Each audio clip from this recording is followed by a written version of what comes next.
but really what we're seeing is the rejection that lives within ourselves every time we decide to sell ourselves out to be with someone, to live in a world where lies are the truth. And then we wonder why we're depressed. No, you don't. I read a story the other day about a woman who's dating a guy who is unkind. He tells her, you're the reason I do this, this, and this, and he gaslights her, right? And he cheats on her, lies to her, and she stays with him. She stays with him. She gets back together with him. I know of another person who was married, partner, cheating, lying, like immense betrayals. And she decides to get back together with him. And don't get me wrong. Like, people can change, people can do the work, but when they're not actually doing the work, so we're talking about people who are not doing the work. When you have to go back, and if it's because you don't want to change your lifestyle, if it's because, whatever the reason is, it becomes a form of exchanging the truth for something. So we are leaving ourselves to be in this relationship where we clearly are putting ourselves in pain and putting ourselves in hurt. And when we do that, we are hurting ourselves.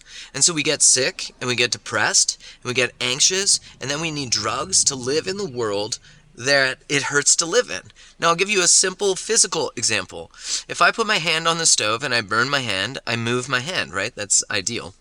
But when I don't, I keep burning my hand. Now, we know this with physical stuff because we would change our position. We would move.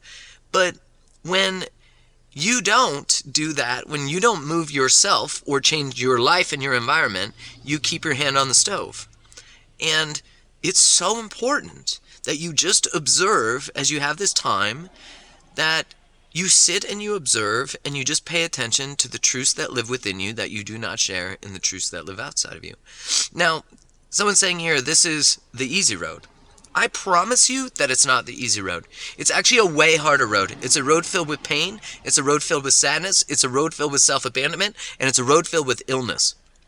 Because there is inflammation that is living within ourselves because we're not honoring ourselves. And because there's an inner conflict and an inner rejection, it might keep occurring outside of us. We might keep seeing the rejection in the way they treat us, but really what we're seeing is the rejection that lives within ourselves every time we decide to sell ourselves out to be with someone, to live in a world where lies are the truth. And then we wonder why we're depressed. No, you don't.